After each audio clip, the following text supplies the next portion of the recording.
मध्यस्थ दर्शन प्रणेता श्रद्धेय ए नागराज बाबा जी को शत शत नमन। इस ऑनलाइन पठन कार्यक्रम में आप सभी का स्वागत। श्रद्धेय बाबा जी ने इस मध्यस्थ दर्शन को प्रश्न मुक्ति अभियान ऐसे भी संबोधित किया है। हमारे पठनार्थी के मन में कई प्रश्न उभरते हैं। ऐसे ही एक प्रश्न का समाधान प्रस्तुत करने के लिए मैं आमंत्रित करूंगा योगेश भैया जी को। प्रश्न इस प्रकार का है, क्या हमारे घर में रह रहे ज्येष्ठ या बुजुर्ग व्यक्ति को हम प्रसन्न रख पाएंगे? इस प्रश्न को जानने के लिए सुनते हैं योगेश भैया जी को।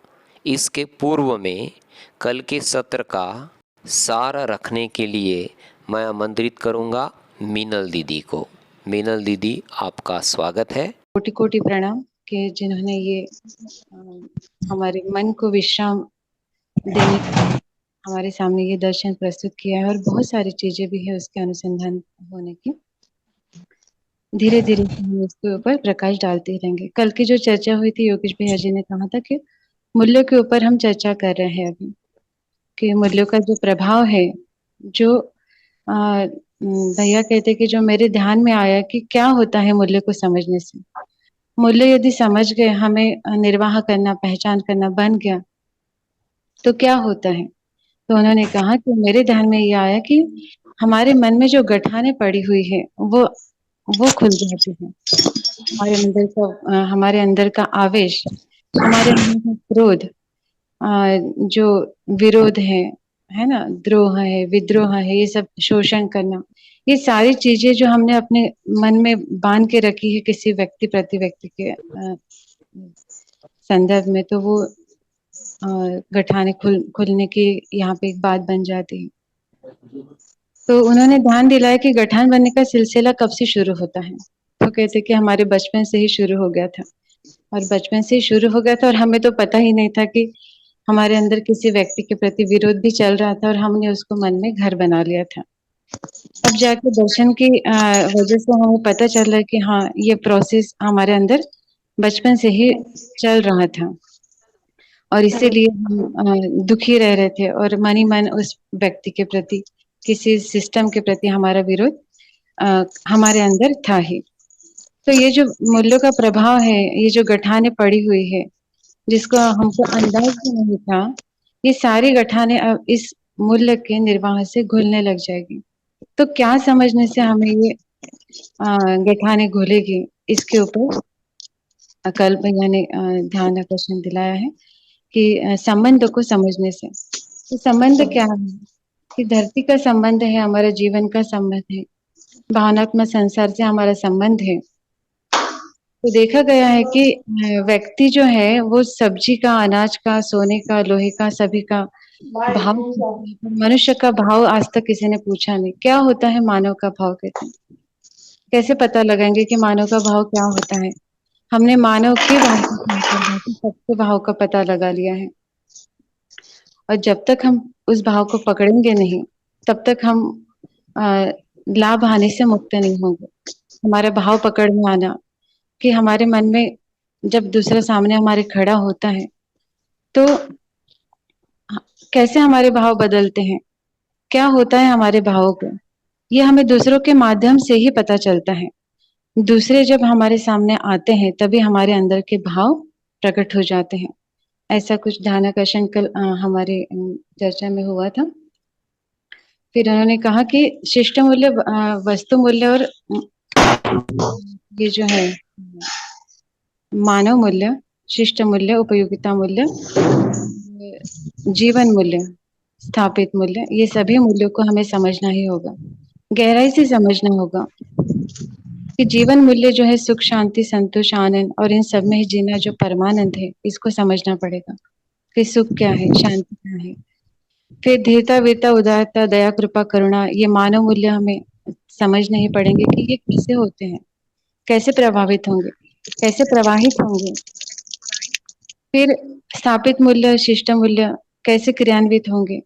उपयोगिता मूल्य, धरती की उपयोगिता के अर्थ में कैसे प्रवाहित होंगे, आवर्तनशीलता कैसे बने रहेगी आगे वाली पीढ़ी के लिए, उत्पादन विनिमय, ये शिक्षा संस्कार, स्वास्थ्य संयम, ये सारे जो मूल्य हैं, ये या फिर सारी जो बातें हैं, ये कैसी होगी समाज में, कैसी व्यवस्था बनेगी इनकी, जिसकी वजह से व्यक्ति व्यवस्था में व्यवस्थित होकर जिएगा।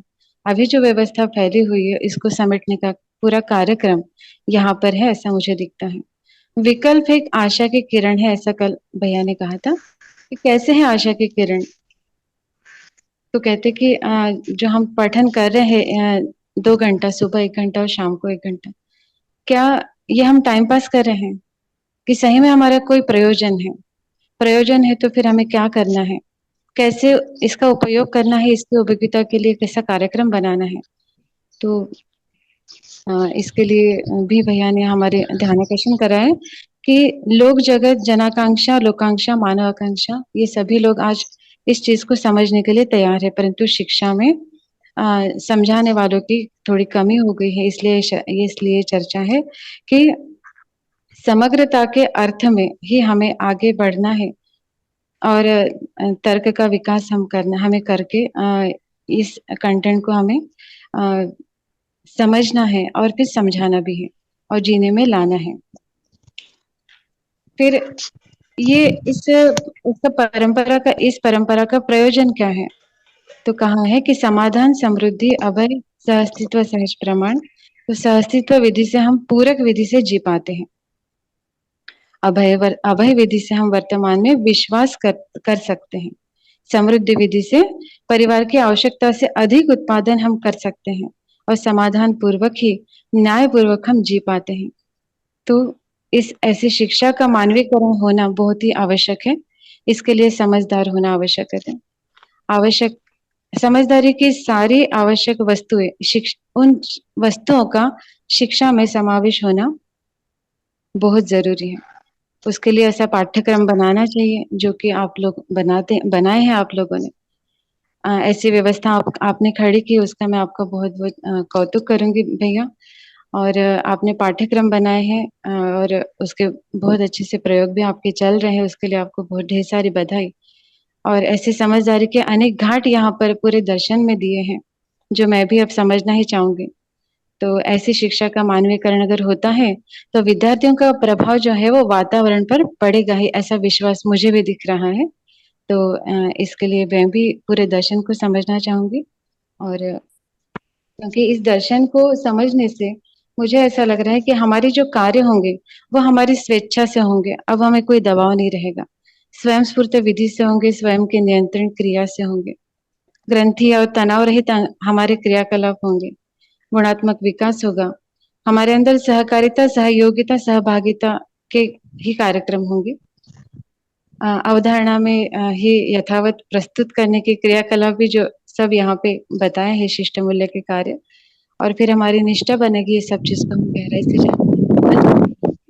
तो हम लक्ष्य पूर्वक, स्मरण पूर्वक निरंतर हमारा ये प्रयास जारी रहेगा और ये सब हमें धीरता, वीरता, उदारता को धारण करने से ही आएगा। तभी हम मूल्य को निरंतर प्रवाहित हमारे अंदर से कर पाएंगे। ऐसा विश्वास कहीं ना कहीं यहाँ पे जग रहा है कि हाँ, ये हो सकता है। तो मेरी तरफ से इतना ही भैया। मीनल दीदी, आपका बहुत बहुत धन्यवाद। इसके बाद में हम आमंत्रित करते हैं अजय भैया को अपनी प्रस्तुति रखने के लिए। अजय भैया, आपका स्वागत है। को हरी है। सबसे पहले मैं आदरणीय नागराज जी के प्रति अपनी कृतज्ञता व्यक्त करता हूँ। सभा में उपस्थित आदरणीय योगेश भैया जी को मैं अपने श्रेष्ठ के रूप में पहचानता हूँ और उनके उनके आचरण को अनुसरण विधि से अपने जीवन में उसको उस जैसा हो जाओ, इसके लिए प्रयासरत हूँ। इसमें कल जैसे भैया ने शायद मेरा नाम पुकारा भी, लेकिन किसी व्यस्तता के कारण हो सकता है कि मुझे वो सुनाई नहीं दिया या मैं उसको नहीं देख पाया, तो उसके लिए मैं सभी से क्षमा चाहूंगा, भैया से क्षमा चाहूंगा। भैया कल आपने काफी अच्छे से ध्यान दिलाया दर्शन की वस्तु मूल्य, कला मूल्य पर, इस दर्शन और दर्शन के इतिहास पे भी कल काफी मेरा ध्यान गया। तो दर्शन के इतिहास के अर्थ में जब आप बात करते हैं या बाबा जी इसको ध्यान दिला रहे हैं, तो कृतज्ञता के रूप में दिला रहे हैं। कृतज्ञता को बाबा जी मानव व्यवहार दर्शन के अपने कृतज्ञता चैप्टर के पहली लाइन में ही उसको व्याख्यायित करते हैं कि मैं उन सभी सुपथ पथ प्रदर्शकों की वंदना करता हूं जिनसे यथार्थता के स्रोत आज भी जीवित है। तो ये यथार्थता के स्रोत और बाबा जी जैसा एक अनुभव संपन्न व्यक्ति इस चीज को देख पाता है कि उसकी जागृति में अब तक जो मानव जाति का योगदान रहा है, जो भी एक क्रम रहा है, उसको बाबा जी देख करके कृतज्ञता प्रस्तुत करते हैं। तो मेरा इस पे काफी अच्छे से ध्यान गया।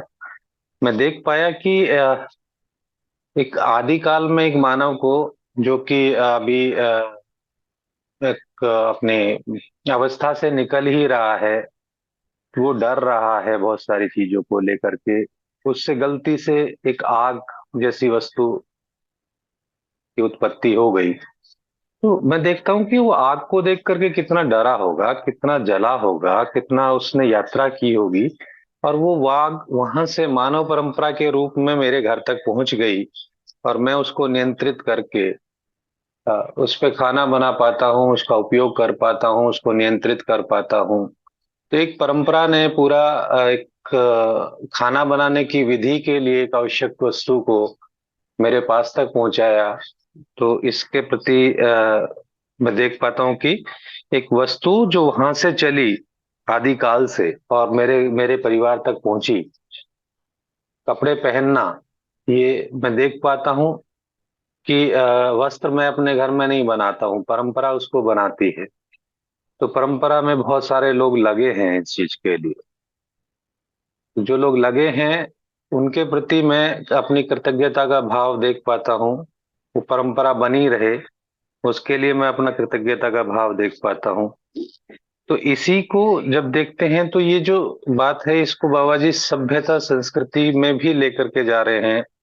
मेरे रोज की जो नियमावली है, रोज के जो दैनिक कार्यक्रम है, वो कैसे रहेंगे, मेरे रिचुअल्स को मैं हमेशा कैसे जोड़ करके रखूंगा, मेरे रिचुअल्स मुझसे कैसे जुड़े रहेंगे। तो इस पे काफी सारी व्याख्या होगी ही अभी आगे। और मैं आपसे सुनना ही चाहूंगा भैया, क्योंकि मैं जब भी आपको सुनता हूं तो मुझे काफी कुछ मिलता है उसको जानने के लिए। दूसरा एक ध्यान गया वस्तु मूल्य और कला मूल्य पर। तो हम देखते हैं कि जब हम मूल्यों की बात करते हैं तो दो ही मूल्य हैं जो कि इस रूप में दिखाई देते हैं, कारीगरी के रूप में और कलाकार के रूप में। इसमें काफी अच्छे से ध्यान गया कि कारीगर उपयोगी वस्तु बना रहा है और वो लगातार बना रहा है, लेकिन कलाकार उसमें अपना इन्वेंशन डाल रहा है। वो कुछ कल्पना को देख करके कल्पना में कुछ चीज चित्र डिजाइन करता है और उसको किसी तस्वीर पे या किसी वस्तु पे उकेरने का प्रयास करता है। तो देखा जाए तो एक वैज्ञानिक विधि है और एक परंपरा को बनाए रखने की विधि है। तो एक आगे बढ़ने का तरीका है और एक परंपरा को बनाए रखने का तरीका है। तो ये चीजों पे मेरा काफी अच्छे से ध्यान गया। विस्तृत चर्चा है, मैं सभा का सिर्फ उतना ही समय लूंगा। अ, जी, सभी को मेरी तरफ से हरिहर भैया को के प्रति अब मेरी कृतज्ञता। प्रस्तुतियों के लिए। और किसी को ऐसा लगता है कि कुछ शेयर होना होगा, कल के कुछ मुद्दे आपके ध्यान में आए होंगे, तो भी स्वागत है। सबको मेरा नमस्ते भैया। भैया मेरा भी कुछ चीजों पे कल ध्यान गया कि मूल्यों में मन लगाने से जो जो मतलब ये बात मुझे अच्छे से समझ में आई, और कल व्यवहार में मैंने इसको देखा भी कि कोई मेरे साथ भी कल एक घटना घटी, और मैं इस हिसाब से दर्शन से जुड़ पा रही हूँ उस स्थिति और अपनी पहले वाली स्थिति को। जब मैंने अपना मूल्यांकन किया तो मुझे लगा कि मैं काफी उसमें अच्छे से काम कर पा रही हूँ, जो मेरे लिए बड़ा संतोषप्रद था। क्योंकि मूल्यों को जानने से जो मेरे मन में गांठें पड़ती थी दूसरों के प्रति, वो गांठें भैया नहीं पड़ती है। और जैसे आपने प्रसन्नता का परसों बताया था, उसको मतलब उसकी तरफ मैं देख पा रही हूँ कि जैसे जैसे हमारी आयु बढ़ रही है, मेरे प्रसन्नता वाले भाग पर मुझे ध्यान देना ही होगा। और नहीं तो जैसे हमारे बुजुर्ग लोग कभी भी प्रसन्न नहीं हो पाते, तो हमारा भी भविष्य यही होने वाला होगा अगर ध्यान नहीं देंगे तो। फिर भैया इसके साथ ही आपने एक चीज बताई थी कि हमें कुछ मुद्दों पर गहराई से सोचने की जरूरत है या उनको पकड़ने की जरूरत है, जैसे दर्शन, कि हमें दर्शन की जरूरत ही क्यों पड़ी, जब हम ठीक से चल रहे थे तो हमें दर्शन की जरूरत क्यों पड़ी। फिर संविधान, कि संविधान की ऐसी मर्म स्थली क्या है, उसको हमें जानने की जरूरत है। तीसरा फिर आपने बताया कि भाषा, कि भाषा की हमें जरूरत क्यों पड़ी, क्योंकि दर्शन और संविधान जो है वो भाषा के रूप में ही दूसरों तक पहुंच सकता है। उसको भाषा के माध्यम से ही हम दूसरों तक पहुंचा सकते हैं। इसलिए भाषा को भी ठीक से जानने की जरूरत है, क्योंकि भाषा से ही हमें वस्तु, शब्द से अर्थ और अर्थ से वस्तु तक की यात्रा हमारी भाषा के माध्यम से ही हो सकती है, जिससे कि हम सब तक पहुंच पाए। फिर आगे आपने बताया था भैया कि फिर उसके बाद इसी क्रम में भैया मनोविज्ञान की हमें आवश्यकता क्यों है, तब उसके उसकी भी मर्म स्थली क्या है, वो हमें जानने की जरूरत है। फिर शिष्ट मूल्य एवं वस्तु मूल्य, इन दोनों के बारे में अच्छे से गहराई से जानने की जरूरत है। और इन सबको हम जानने के लिए हमें सभ्यता पर हमारा जाता है, और हमें सभ्यता की भी मर्म स्थली को जानना ही पड़ेगा। फिर इसी क्रम में आपने भैया बताया जैसे अर्थशास्त्र है, अर्थशास्त्र को भी जानना पड़ेगा, क्योंकि वस्तु मूल्य को समझने के लिए वस्तु मूल्य जो है वो अर्थशास्त्र से ही रिलेटेड है, और वस्तु मूल्य को समझने के लिए हमें श्रम मूल्य को भी समझना पड़ेगा।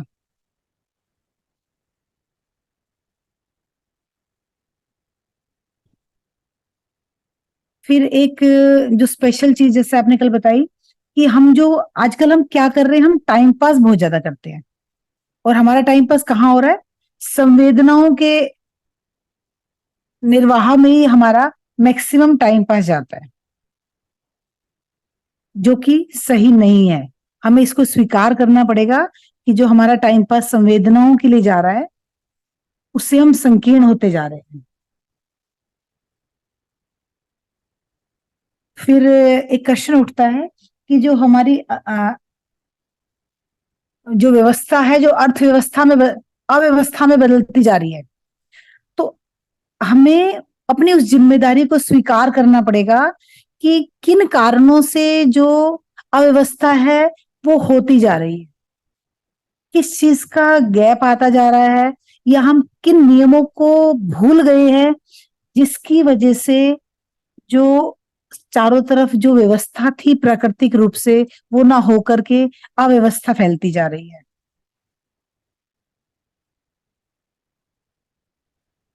साथ ही भैया मेरा ध्यान गया कि जैसे जैसे हम दर्शन को जान रहे हैं, हमारा संवेदनाओं में जो टाइम पास था वो कम हो रहा है,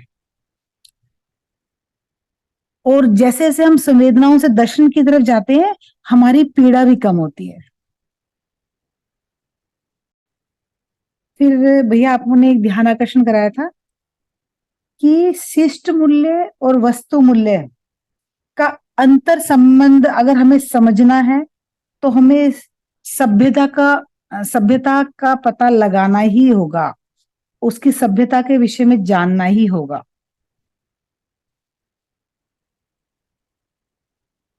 और उसके आगे भैया इसी क्रम में कि वस्तु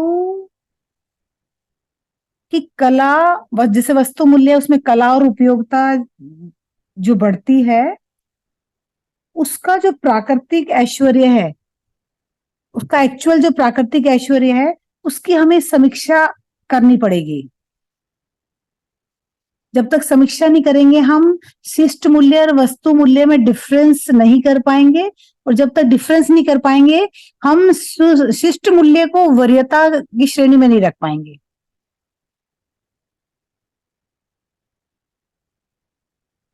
और जब हम इस चीज को समझते हैं तो हम प्रकृति के विनाश, ऐसा करने से जो प्रकृति का विनाश जो हो रहा है, जिसकी प्रकृति की कोस्ट पे जो जा रही है इसमें, उसको हम अच्छे से समझ पाएंगे और उससे हम रुक पाएंगे। क्योंकि प्रकृति के विनाश की कोस्ट पर ही वस्तु मूल्य होता है, और उसी के बैकग्राउंड में ही शिष्ट मूल्य है, और बैकग्राउंड शिष्ट मूल्य के ही बैकग्राउंड में स्थापित मूल्य है। हमें इस क्रम को अच्छे से जानना पड़ेगा।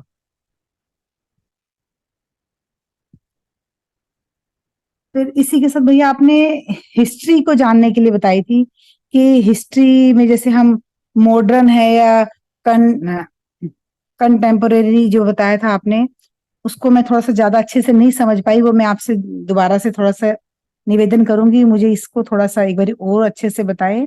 बाकी भैया इसी क्रम में ना, हाँ, ये मुझे बहुत अच्छे से समझ में आया कि संवेदनाओं का नियंत्रण ही मूल्य है। जैसे जैसे हम संवेदनाओं में बहना छोड़ देंगे, उस पर वो नियंत्रित कर पाएंगे, वही मूल्य है बेसिकली। और साथ ही भैया इसके साथ मेरा एक क्वेश्चन भी आया था, जो आपने कल बताया था कि प्राप्ति, स्थिति, उपलब्धि के प्रति जो विश्वास है वही प्रसन्नता है। उसको मैं मतलब अपने परिवार में जोड़ के, या मैंने अपने जो बुजुर्ग है उनके साथ देखा कि वो कैसे दुखी हैं, तो मैं चाहती हूँ वो सब प्रसन्न रहे। तो मैं भैया इसको थोड़ा सा व्यवहारिक उदाहरण के साथ कि मैं उसमें क्या प्रयास कर पाऊं कि वो हमेशा प्रसन्न रहे, वहां पे आपका ध्यानाकर्षण, मतलब आपका वो चाहूंगी कि थोड़ा सा और उसको गहराई से थोड़ा सा रखें, ताकि मैं वहां पर भी प्रयास कर पाऊं। धन्यवाद भैया, मैं इतना ही कह पाऊंगी। ओके, बहुत बहुत धन्यवाद। हम लोग आगे बढ़ते हैं। कुछ कुछ मुद्दे और कुछ प्रश्न आपने चर्चा में लाए। तो जैसे प्रसन्नता पर आपको कुछ स्पष्टीकरण चाहिए, और ये हम सबके लिए है ये, कि जैसे प्राप्ति में अगर हम देखें बुजुर्गों की, मुझे लगता है कि बुजुर्गों के साथ काम करने के लिए हमको अपने पर ही काम करना होता है, और जो हम अपने पर काम करते हैं वही, उसी से ही शायद कुछ रास्ता बने।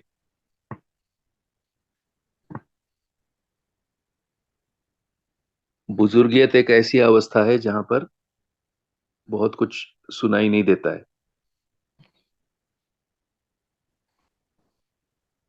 और अभी का जिस प्रकार से बुजुर्ग की अवस्था तक यानी वृद्धावस्था तक मानव पहुंचा है, उसमें जो परंपरा से आगे बढ़ गए हैं, तो वो सारा इतने वर्षों का जो पारंपरिक अभ्यास है, उस अभ्यास से कुछ उनको समझ में आए ये अपेक्षा तो नहीं कर सकते। विशेष करके बुजुर्गों के साथ तो जीवन दृष्टि के अभ्यास से कम में बात हो नहीं पाएगी।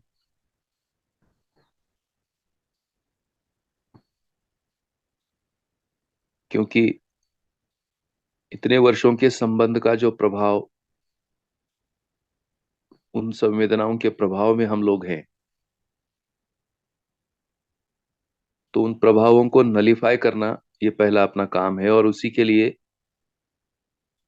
हम बार बार शिष्टता, शिष्ट मूल्य और वस्तु मूल्य, इसके अंतर संबंध पर हम लोग काम कर रहे हैं। तो संस्कृति, सभ्यता, विधि व्यवस्था को डिटेल में समझे बिना किसी बुजुर्ग के साथ, बुजुर्ग तो छोड़िए, एक जो न्यू बॉर्न बेबी है वहां से लेकर तो बुजुर्ग तक, मुझे तो ये धीरे धीरे स्पष्ट हो रहा है कि किसी के साथ काम नहीं कर सकते, क्योंकि हमारे स्वयं के ही इतने सूक्ष्म अभ्यास है परंपराओं के, और वो जो आदतें हमारी बन चुकी हैं, जिस प्रकार का निर्वाह का हमारा अभ्यास बन गया है, उन अभ्यासों को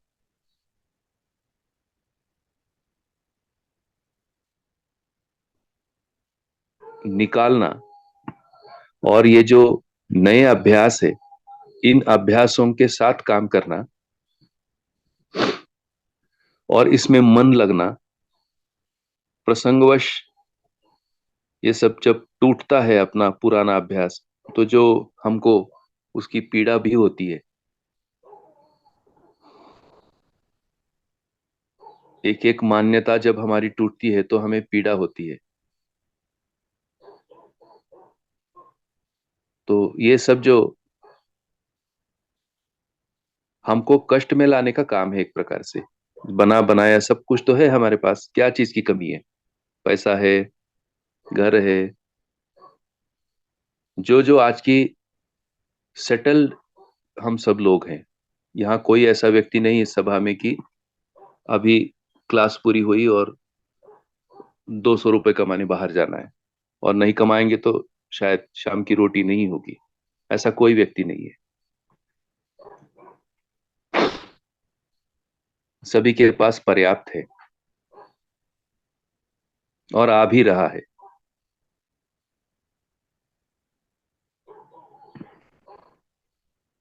तो ये सब जो बना बनाया है सब आ रहा है, सब चल रहा है, और फिर हम अपने आप को कष्ट में क्यों डालेंगे? बदलाव के लिए क्यों तैयार होंगे? तो यदि मानव के साथ काम करना है तो अपने बदलाव के लिए काम करना ही होगा। हमारे अपने ताना बाना में अगर हम सोचे कि कुछ शब्दों से हम काम कर जाए, तो ये तो होगा नहीं, वो तो केवल भाषा होगी, आचरण नहीं आएगा। और यदि हमारे आचरण, व्यवहार इस पर काम करना है, तो जैसा हमने परसों चर्चा की थी, अर्थ, विचार और व्यवहार, इसके साथ उदाहरण के लिए हम आज आपने जैसे कहा कि बुजुर्ग व्यक्तियों के उदाहरण के साथ यदि हम अर्थ पर काम करते हैं, तो बुजुर्ग व्यक्ति का अर्थ हम तक आ रहा है कि यह परंपरा से ही आगे बढ़ा हुआ मानव है।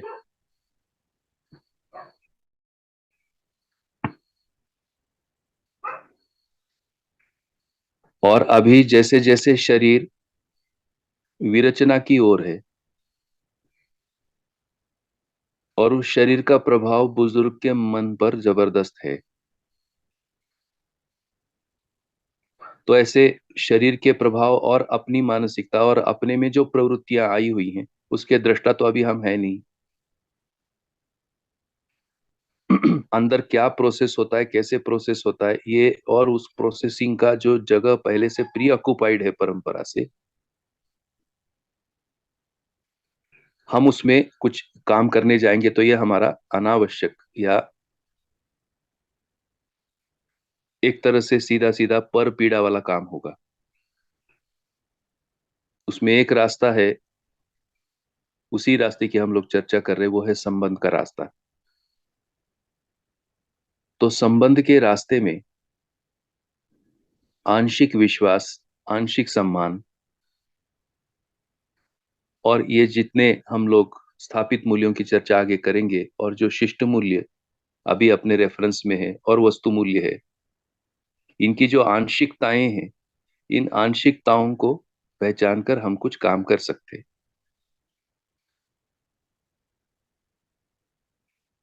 तो पहले हमको ही काफी संभालना पड़ता है, हम अपने आप को, स्वयं को, क्योंकि हमको पहला अभ्यास है, अगर हमने किसी के साथ भी कुछ किया तो तत्काल एक अपेक्षा लग जाती है उसका एक आशा प्रत्याशा वाला भाग भी आया था। तो ये जो अपेक्षा लग जाती है और उस अपेक्षा के अनुरूप नहीं होने पर हमारा ही उत्साह डामाडोल हो सकता है।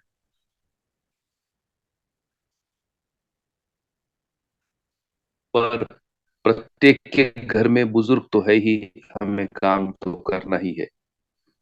तो जो व्यक्ति अपने पर काम कर पाएंगे इस रोशनी में, शायद मुझे ऐसा लगता है कि वो कुछ, जैसा आप स्वयं को लग रहा है, कुछ काम कर पाएंगे। तो अब हमें यह समझना होगा कि प्राप्ति क्या है। तो अब अगर हम देखेंगे कि शिष्ट मूल्य और वस्तु मूल्य में, तो बुजुर्ग हैं इसका मतलब उनको जो प्राप्त करना था वो तो आ चुका है और उससे ज्यादा भी है।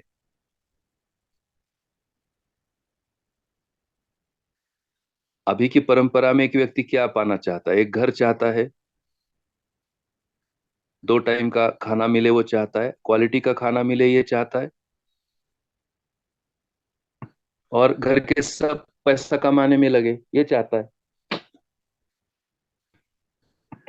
हाँ, मेरे जैसा एक आदमी पैसा कमाता है, ऐसे व्यक्ति के लिए थोड़ा मुश्किल होता है बुजुर्ग को सोचना कि मेरा कैसे होगा। पर ऐसा सब जगह कहाँ होगा? सब तो पैसे कमा रहे, या पैसे कमाने की कम से कम पढ़ाई तो कर रहे हैं और आगे मिलेगा। तो जो प्राप्ति की स्थितियां हैं वो बहुत अच्छे से कम्युनिकेट होते रहना होगा बार बार, कि मिल चुका है सब कुछ। घर मिल गया,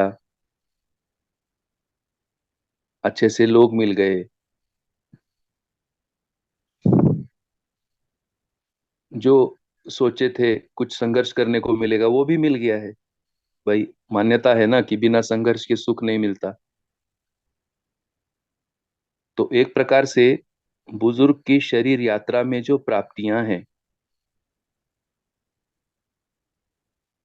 उन प्राप्तियों को सूक्ष्मता से हमारे में विश्लेषण होना होगा। और वो मर्म स्थलियां, अभी दीदी पूछ रही मर्म क्या है। मर्म मतलब वो वाइटल पार्ट्स, अगर मेडिकल लैंग्वेज में कहें, हृदय कहते।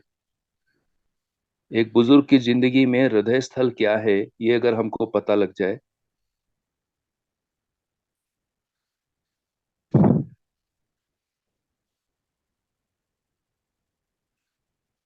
तो उन सब पर हम ध्यान आकर्षण करा सकते हैं कि ये मिल गया है।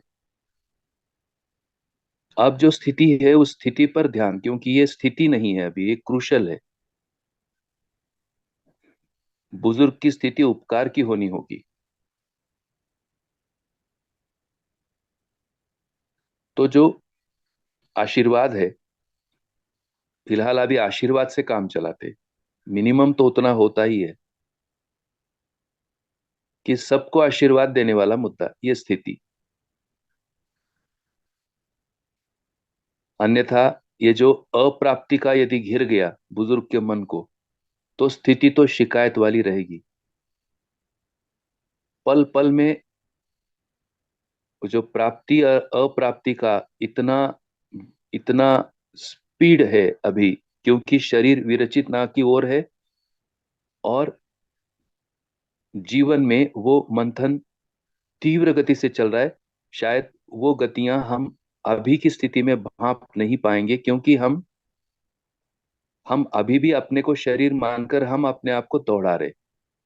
तो हम शरीर को दौड़ाने वाले व्यक्ति, और घर में बुजुर्गियत के नाम पर खटिया या बिस्तर पकड़ा हुआ व्यक्ति, इसको अगर हम स्थूलता में देखेंगे तो स्पीड का अंदाजा नहीं लगा पाएंगे। उनका हाथ पैर जरूर अब धीरे धीरे काम नहीं कर रहा है, पर जीवन की गति हमसे अधिक है।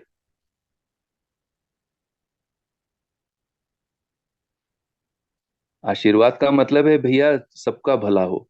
जो भी उनसे मिल रहा है वो सबको, इतना तो कह सकते हैं कि सबका आपका अच्छा हो, भला हो।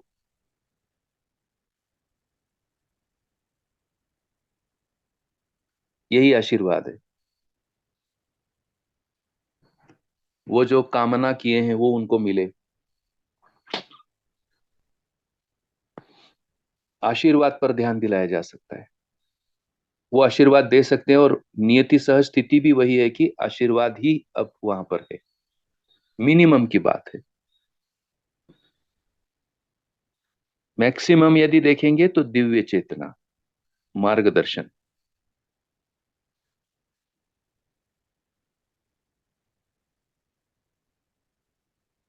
तो मुझे लगता है कि ये जो गतियों में अंतर है, इन गतियों में अंतर को हमको समझना होगा। वृद्धावस्था की गति विलक्षण है,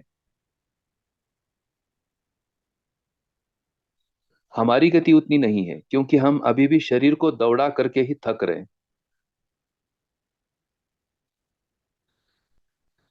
तो बुजुर्ग के साथ काम करना होगा तो समझ की गति अधिक होनी होगी। जिसको भी, जिस भी व्यक्ति के साथ काम करना है, उसकी समझ की गति को, हम अपने को, स्वयं को, समझ की गति को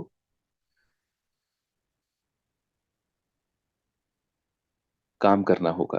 तभी, जो जिसे हम कंपनात्मक गति कहते, तो धीरे धीरे बुजुर्ग का मतलब है वही कंपनात्मक गति की ओर अग्रसर है, क्योंकि कुछ समय बाद शरीर छूटेगा और जीवन अपनी मौलिक कंपनात्मक गति सहज रहेंगी।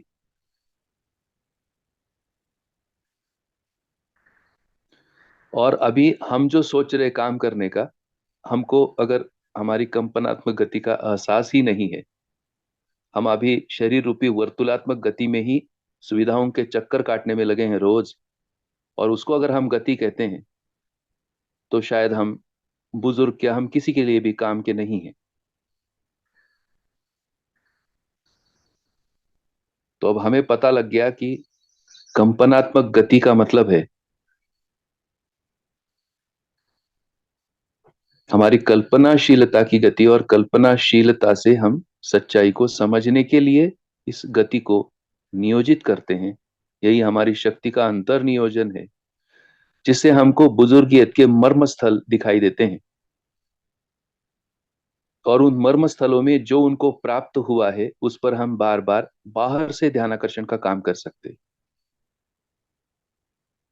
क्योंकि परंपरा के बुजुर्ग का स्वमूल्यांकन नहीं हो पाता। कर्म करते समय स्वतंत्र रहे हैं, परंतु फल भोगते समय परतंत्र हैं, यानी हमारे ऊपर निर्भर है। ये मर्मस्थली है। और यदि हम भी अप्राप्ति से जूझ रहे हैं, और हम अपनी अप्राप्तियों से नाखुश हैं, हम अपनी प्राप्तियों से खुश नहीं हैं, अभी हमें और पाना है, ऐसी महत्वाकांक्षा से अगर हमारी दौड़ है, तो ऐसे में तो ये तालमेल बैठता नहीं।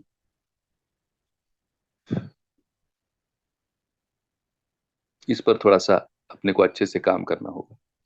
तो जो हमारी शिष्टता है, तो उन्हें दो प्राप्त हुआ है। एक तो उन्होंने जो प्राप्त किया अपने पुरुषार्थ से, वो वस्तु, उसका मूल्य हम उनका ध्यान आकर्षण कर सकते। अपने घर बनाया, पैसा कमाया, हम सबको पाल पोस करके बड़ा किया, और आज आपकी वजह से ये सब प्राप्त किया है जो उपयोगी है। हमारी दृष्टि उस पर एक उपयोगिता की दृष्टि है।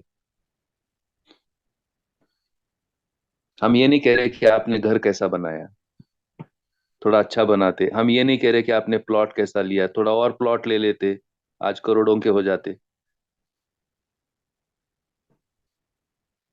हम ये नहीं कह रहे कि आप ये कौन सी नौकरी कर लिए, उस समय दूसरा वाला चांस था, अब क्या नहीं रहता, दूसरी नौकरी करते, थोड़ा सा अफसर बनते, तो हम भी अफसर के बच्चे कहलाते। तो जितनी जितनी प्राप्ति की सकारात्मक मर्मस्थलियां हैं, उन सभी सकारात्मक मर्मस्थलियों से हमें दिखे और हम उससे खुश हैं, यही उनके लिए प्राप्ति है। हमारा खुश रहना, हमारा सार्थकता सहित जीना ही बुजुर्ग की प्राप्ति है। आज की परंपरा के बुजुर्ग की बात कर रहा हूं।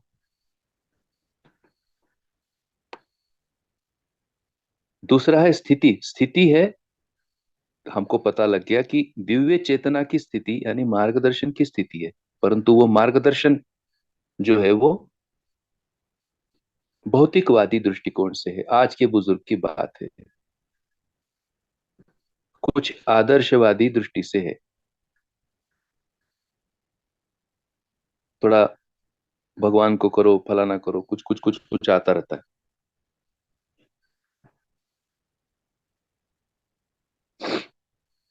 तो जो स्थिति है वो मार्गदर्शन की है, तो जो मिला उसको आशीर्वाद देने के लिए कह सकते, ये स्थिति है। तो स्थिति भी बाहर से देना होगा, बड़ा कठिन काम है ये। अपनी प्राप्ति पर नाखुश, अपनी स्थिति का अंदाजा नहीं, और क्या मिला ऐसा लगता है कि कुछ मिला ही नहीं, इसलिए प्रसन्नता तो छोड़िए, वो संवेदनाओं की इंपल्स चलती है, मूड स्विंग्स है।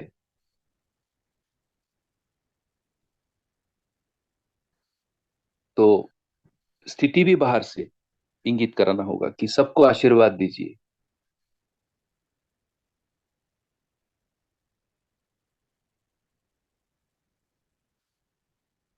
और अपने बच्चों के बारे में अच्छा बोलिए, कि आप ये भी थोड़ा सा, आपको पता नहीं कितना कनेक्ट होता है। अन्यथा अपने बच्चे दिखे तो स्थिति में अपने दूसरे सबके लिए शिकायत, इसने ये नहीं किया, उसने वो नहीं किया।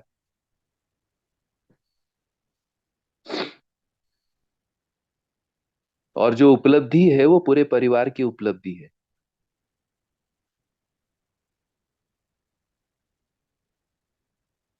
सभी अच्छा कर पा रहे हैं, ये उपलब्धि है।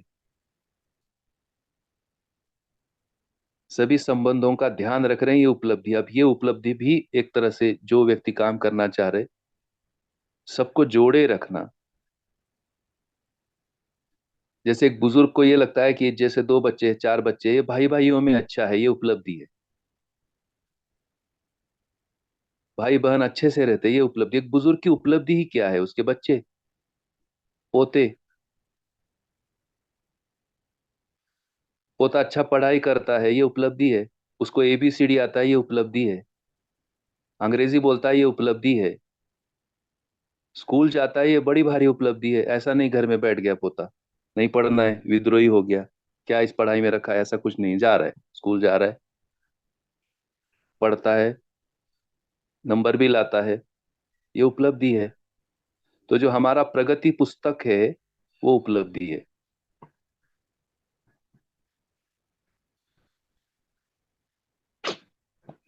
पैसा मिल रहा है, ये उपलब्धि है। ऐसे मेरे जैसा ऐसा पैसा बर्बाद नहीं कर रहे,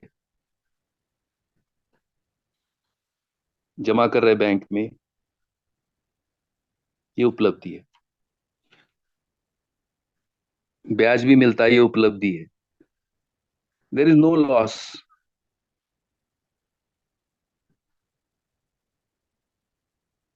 आज के भौतिकवाद में तो मुझे लगता है ये समस्या होनी ही नहीं चाहिए, तो बहुत सरल है बुजुर्ग के साथ काम करना।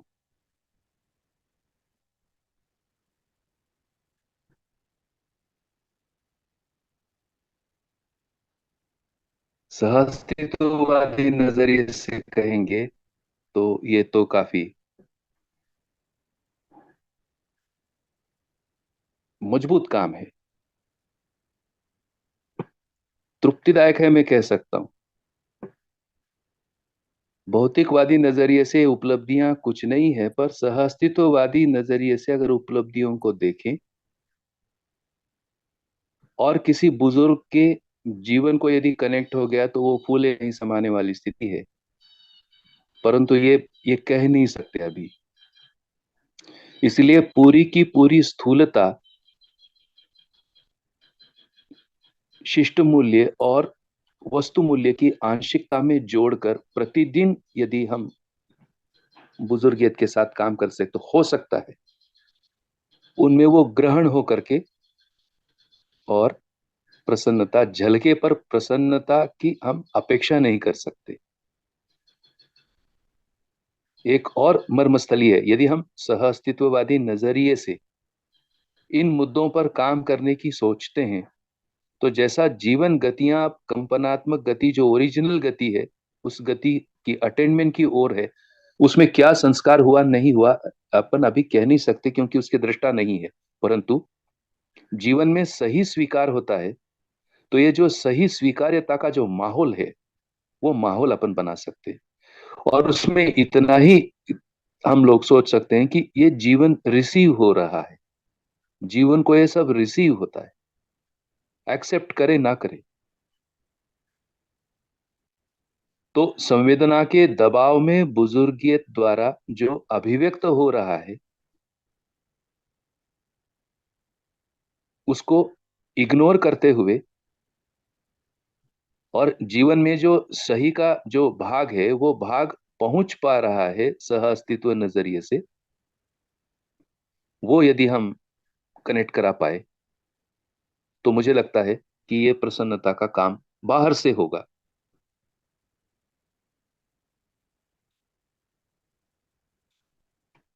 ऐसा मुझको लगता है। क्या इतना हो पाएगा?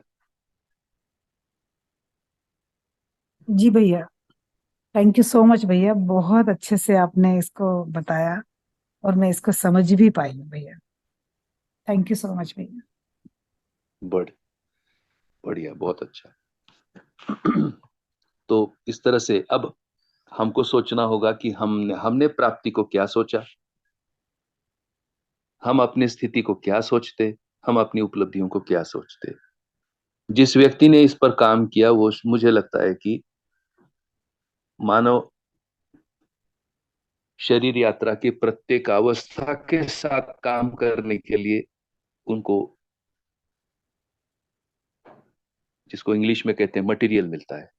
और अगर हम अपने पर काम नहीं करेंगे, हम खुद ही प्रसन्नता को नहीं पहचान पा रहे, हम क्या किसी को प्रसन्न करेंगे? ऐसा थोड़ा सा लगता है। तो दमदारी से, इसीलिए शिक्षा की आवश्यकता है, दमदारी से इसमें काम करने की जरूरत। आगे बढ़ते हैं हम कल के मुद्दों को लेकर। तो हम शिष्ट मूल्य और वस्तु मूल्य की चर्चा कर रहे थे, और इसको अब हमको जैसा कल पता लगा कि इन मूल्यों की चर्चा के लिए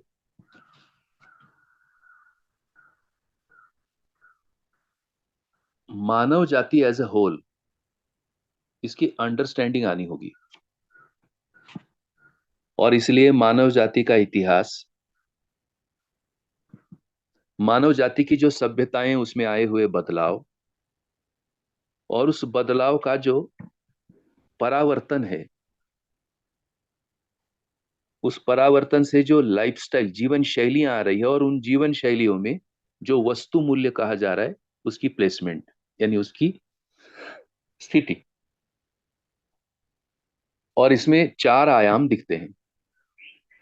हालांकि इन चारों आयामों पर अभी हमें कष्ट है, क्योंकि इनमें परस्पर तालमेल नहीं है।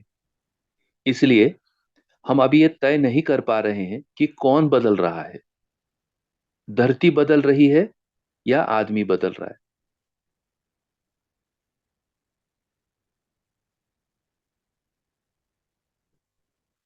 धरती बदल रही, इसका मतलब क्या ऐसा तो नहीं कि नई नई वस्तुएं आ रही हैं और उन वस्तुओं से हम प्रभावित होकर के हम अपनी शिष्टता को बदल रहे, या ये सब वस्तुओं कृत्रिमता है?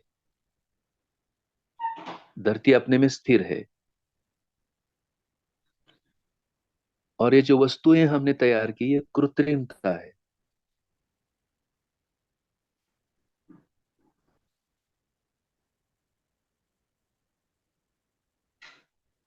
तो जो शिष्टताएं हैं वो शिष्टताएं भी बदलती हुई नजर आ रही है,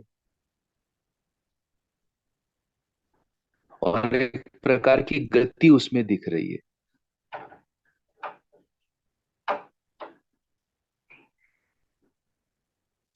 तो जैसा हमने 2-3 दिन में चर्चा किया था कि हमारे पास जिज्ञासाएं मजबूत चाहिए ये सब मुद्दों को हल होने के लिए।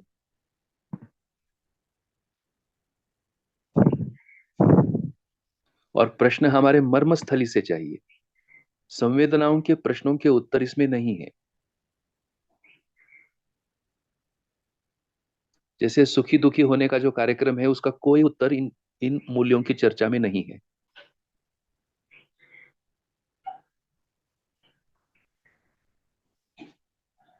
संचेतनशील होना या संज्ञानीयता में हमारा मन लगना, न्याय क्या है, इन प्रश्नों के उत्तर में ये कनेक्ट होता है।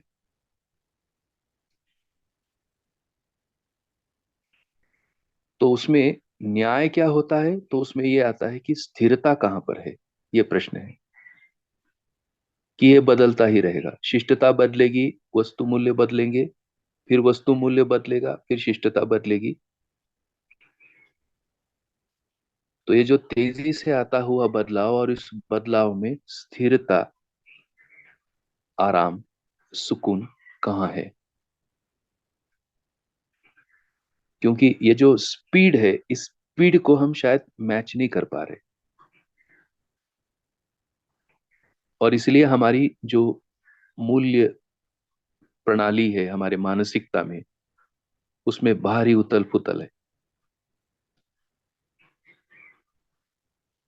तो इसमें स्थिरता की पहचान के लिए हमको मानव जाति के इतिहास से लेकर अब तक एक ओवरव्यू, धरती की संरचना, उसका एक ओवरव्यू, प्राकृतिक ऐश्वर्य, उसका ओवरव्यू, और उसका और मानव के अंतर संबंध का दर्शन की रोशनी में जो अंतर संबंध दिए हैं, उन अंतर संबंध की अर्थ हम तक आना होगा। तो उन अर्थों में जो चार आयाम है, उसको हम कहेंगे संस्कृति, सभ्यता, विधि और व्यवस्था। तो आज मैं इसके कुछ छोटे छोटे दर्शन की पढ़ाई से मुझको जो मिले हैं, परिभाषा ही, उसको थोड़ा सा रखता हूं, और फिर हम कल इन चारों के अंतर संबंध और आगे बढ़ेंगे। जैसे संस्कृति क्या है? सामाजिक मूल्यों की स्वीकार क्षमता, यह संस्कृति है।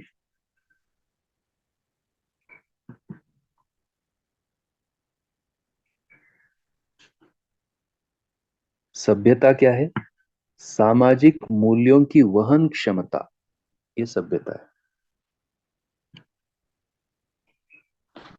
जो हम निर्वाह करते हैं। तो आज दिन भर इस पर हम लोग समझने की कोशिश करेंगे कि सामाजिक मूल्यों की स्वीकार क्षमता, इस पर सोचना। सामाजिक मूल्यों की वहन क्षमता, इस पर सोचना, यह सभ्यता है।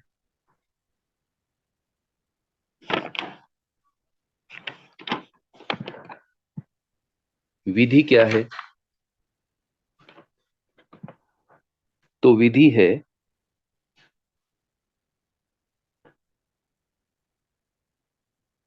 स्थापित मूल्य ही विधि है।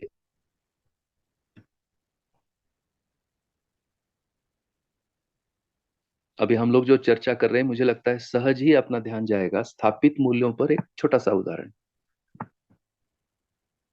अधिकांश शिक्षक है वो तो समझ पाएंगे, और बाकी भी। इतना वर्ष हम लोगों का जिंदगी का, शरीर यात्रा का हो गया। जैसे प्रेम, आपस में प्रेम होना, आपस में दया होना, ये जो भाषा आती है हमसे, ये इंगित करता है ये स्थापित मूल्य है।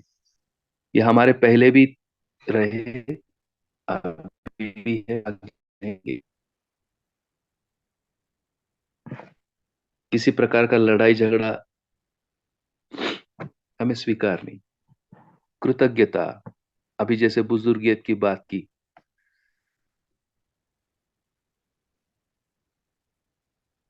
कृतज्ञता ये स्थापित मूल्य है। प्राण लगाकर जब चलता है ना आदमी, तब ये स्थापित मूल्यों पर ध्यान जाता है। संबंधों की वरीयता में इस पर जरूर ध्यान जाता है। तो स्थापित मूल्य का निर्वाह ही विधि है।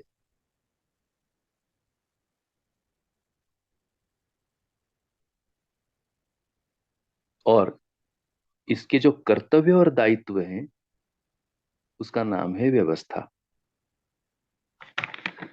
तो इस प्रकार से संस्कृति, सभ्यता, विधि, व्यवस्था, इन चारों आयामों में जो परस्पर तालमेल है, उस तालमेल में हम शिष्ट मूल्य और वस्तु मूल्य के अंतर संबंध को पहचान पाते हैं।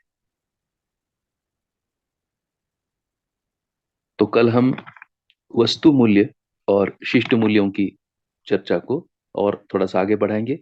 वस्तु मूल्य के बारे में कल मैंने आपको शेयर किया ही था, उसकी कुछ डिटेल करेंगे, जिसमें श्रम मूल्य उसका हमारे लिए व्यवहार्य मुद्दा बनता है। बहुत बहुत धन्यवाद आज की आपकी उपस्थिति के लिए, प्रस्तुतियों के लिए। कल फिर मिलेंगे। आज के दिन की अनेक मंगल कामनाएं। तो आज की हाईलाइट है ध्यान, संस्कृति, सभ्यता और विधि व्यवस्था पर बात, सोचना। और कल हम शेयरिंग सुनकर थोड़ा सा आगे बढ़ेंगे। नमस्कार। धन्यवाद भैया जी।